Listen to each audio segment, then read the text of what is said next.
Okay, so today we're going to be talking about power off stalls. The objective is for a private pilot is to perform a power off stall maneuver to demonstrate proper recovery procedure with positive aircraft control and minimum altitude loss. For a commercial pilot, it's essentially the same, but at the discretion in a condition at the discretion of the evaluator. In other words, there's slight differences in the tolerances between private and commercial pilot, and also in addition to a commercial pilot may perform an accelerated stall. So basically, the purpose of this maneuver and why we want to know this is to teach the student how to recover from a power off stall, a condition that replicates and stalls during an approach to land, and to understand the importance of angle of attack, pitch, and power to break a stalled condition. So we'll start with aerodynamics. So a stall, as we can see right here, is where we reach the critical angle of attack. Per the PHAC and their example airplane, that critical angle of attack is about 10 to 20 degrees. And what happens as you reach the angle of attack is you get like a airflow separation. So at zero, the separation point is essentially at the trailing edge of the airfoil. At about 5 degrees to even 16 degrees, we see that separation move slightly forward. So essentially, that smooth airflow, that smooth laminar airflow that's going over the airfoil will essentially turn into turbulent and not so smooth airfoil, and it'll essentially creep up and move forward on the airfoil.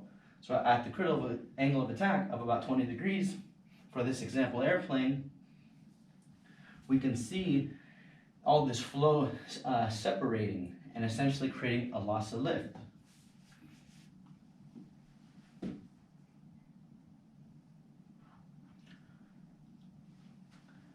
Another way to show in this graph is the coefficient of drag and lift and their respective relationships. We can see lift does increase as you increase the angle of attack, but at about 20 degrees, we can see we have maximum lift and then a dramatic loss in lift, which is why we have a stalled condition. Another important thing to talk about regarding stalls is load factor. Load factor, as we can see, is when we're banked at about 10, 20 to about 30 degrees, that we are in 1G flight. After about 30 degrees, all the way up to 60, we see our G's, that weight of that seat in the pants feel increase, right? So at about 60 degrees, we can see the load factor increase by 2. And I kind of forgot to mention, load factor is the ratio between lift and the weight of the aircraft. So at 60 degrees, with a load factor of 2, we're doubling the weight of the aircraft, right? If the Cessna 172 is max gross takeoff weight is about 2,500 pounds, we're essentially doubling it to about 5,000 pounds in a 60-degree bank turn.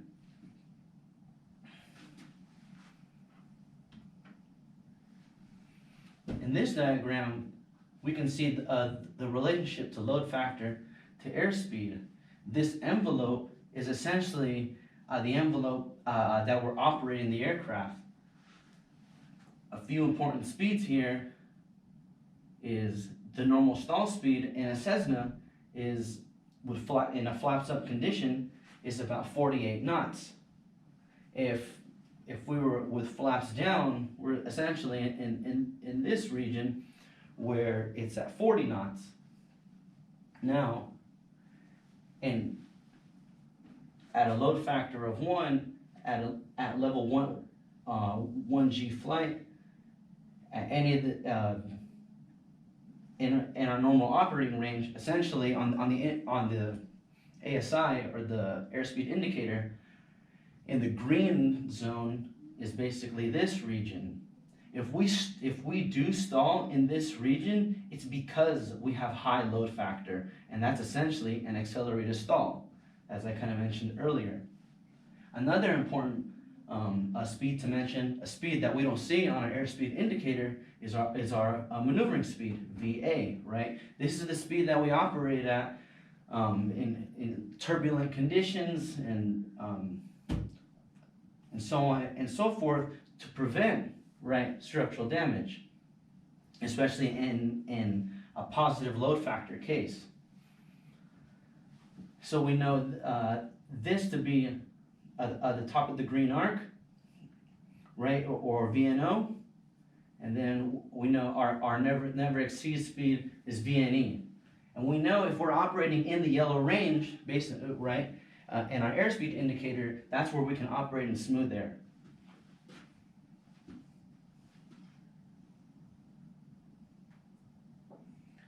But remember, stalls can happen at any altitude, any airspeed, and any power setting. This is essentially what this is explaining here. All right, so let's talk about CG relationships and how they affect stall recovery. So if we have our CG a little too far out, right, when we're performing our weight and balance, we will have insufficient nose down force. Insufficient nose down force is essentially, it'll prevent us from breaking the stall, right? If the airplane is sitting too far aft and we don't have that elevator authority to help break the stall and reduce that angle of attack, then it'll be hard to recover. On the other hand, a nose forward, or a CG, a CG that's a little too far forward, yes, it'll make it easy to break the stall, but we also have insufficient elevator nose up force.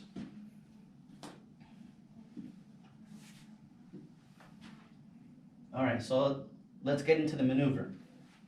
So to set up for a stall, we'll perform our clearing turns, either 90 degrees left or right.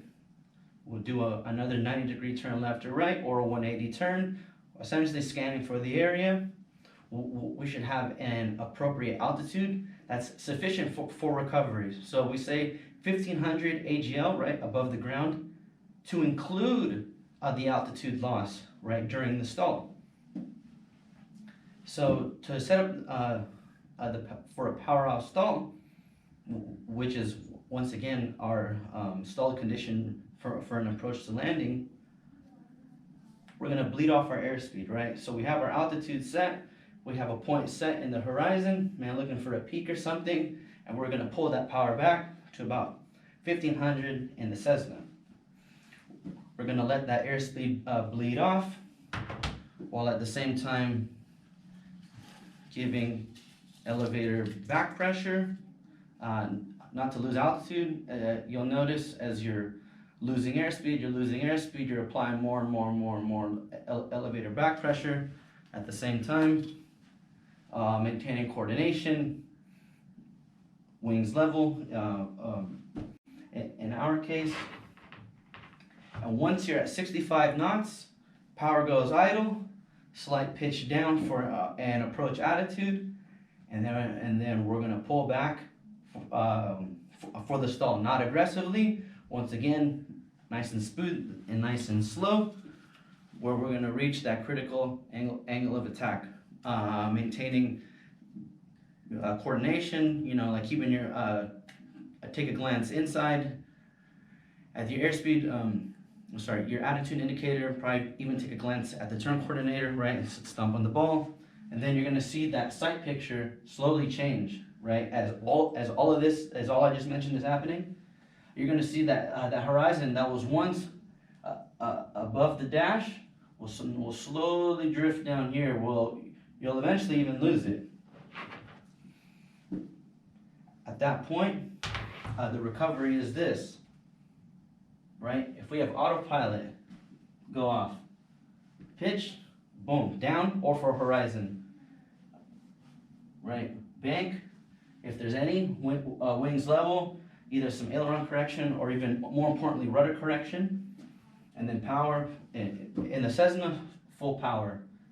If we have speed brakes or spoilers, which that doesn't apply to us, we retract them.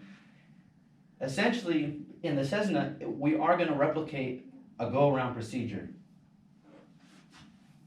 So the go-around procedure, or a balk landing, right? As soon as you put in that full power, after you broke, or after you reduce your angle of attack to break the stall, wings, throttle full open, wings immediately 20, right? As soon as we have a positive rate of climb, we say positive rate, boom. Flaps go to 10. Once we're at a safe speed, climb speed of about 60, or Vx or Vy, then we can retract the flaps to 0, right? So just remember, man, that sight picture is going to change. Man, we should have some sort of like situational awareness, right? Aircraft around us. So to recognize the stall are some important points which I kind of glared over. Stall warning horn, we're going to hear it, right? Just like ringing in our ears. We're going to feel buffeting. We'll even feel the wing drop or even the aircraft drop. At that point, that's when we perform our recovered procedure.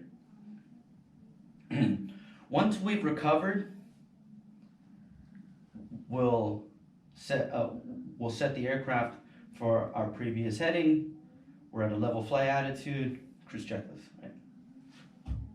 So some risk management items. Of course, collision avoidance, CFIT, controlled flight into terrain. Of course, having that proper altitude, that I mentioned. Avoiding secondary stalls during the recovery is key. Of course, accelerated stalls, like I said, above 1G airspeeds. And then cross-controlled stalls is from lack of coordination. Man, like I've been emphasizing, that rudder, correct? Also, some other things to consider. Spin awareness. So for spins, we don't perform them ourselves, but a commercial pilot may perform them. We know the PAIR acronym: power, idle, ailerons, neutral, rudder, opposite of the spin, and then elevator, forward to break the stall. Once the spin stops, stop that rudder pressure, or relax that pressure, and then elevator to help pull back, man, to return yourself to level flight. And the last thing is weight and balance. Like I mentioned, those CG relationships, right? So some common errors. Using aileron to correct wing drop instead of rudder. You should probably, use your rudder. If you're more coordinated, you'll be less likely to do that. Over and under control of our inputs, and like I said again, lack of coordination. Not clearing the area before the maneuver, don't forget that. That's a condition that can bust your check ride. Improper recognition of stall at the first indication. If you hear that warning horn, boom, correct it, fix it, right? But for the sake of the check ride, you will perform the stall. You will go past the warning horn and into an actual stall. Another error is kind of being light on your feet and not achieving the stall. Another issue is not turning off the autopilot during the stall, right? Man, the autopilot will fight you, but in the Cessna, you can overcome it. But it's a much bigger problem in larger jets where the autopilot will overpower you. Attempting to break the stall with power rather than pitch, right? Pitch for horizon, that's more important than putting in full power. Power's after, is the second step. Another common error is excessive altitude loss and airspeed during recovery. A secondary stall during recovery, as I mentioned, like we don't want to get into a secondary stall because that stall will be deeper than your initial stall. Not reconfiguring the aircraft for the desired heading and altitude. Not using cruise checklist post recovery, right? Because like you want to situate yourself, man. That cruise checklist is essentially it's the cushion. It's like it's gonna set the aircraft so we're good to go, right?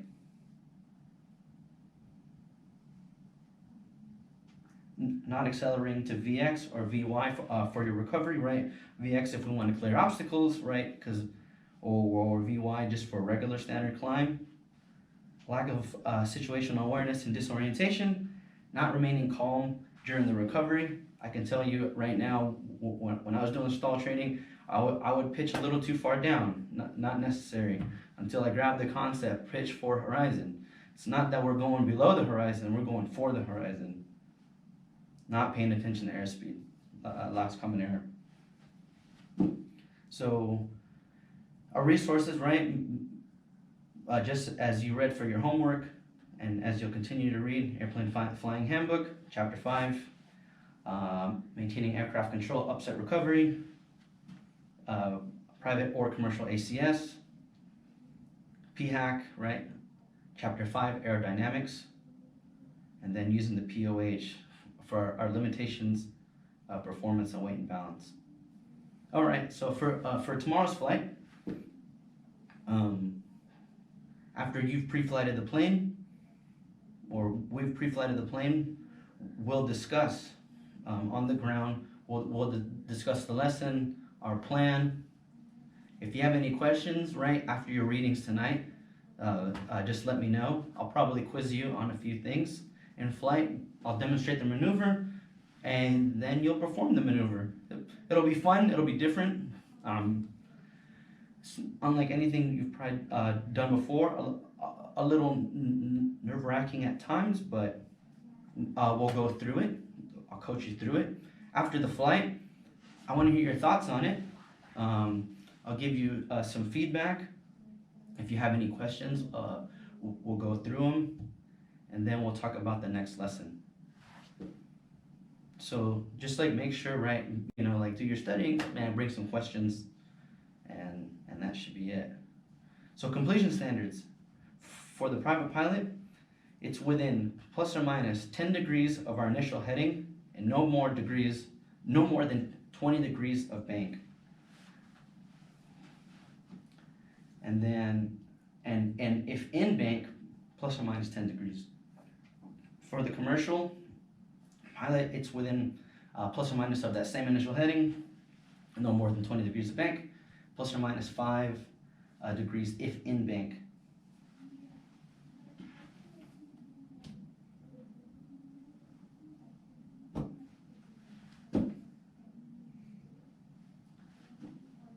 So the standard is that when we complete the lesson, the student demonstrates the proper recovery procedure to the power off stalls.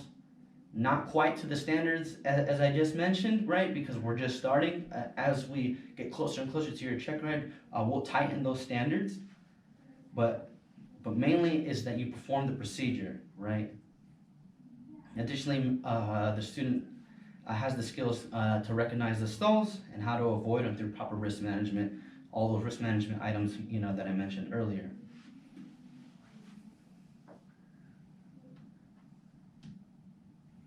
All right, so to conclude, right, we talked about a bit of aerodynamics, critical angle of attack, load factor, CG relationship to stalls. Stall speeds for the Cessna, how to set up for the stall, the procedure for the stall,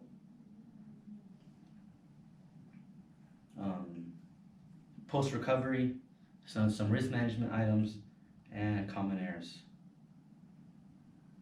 Any questions?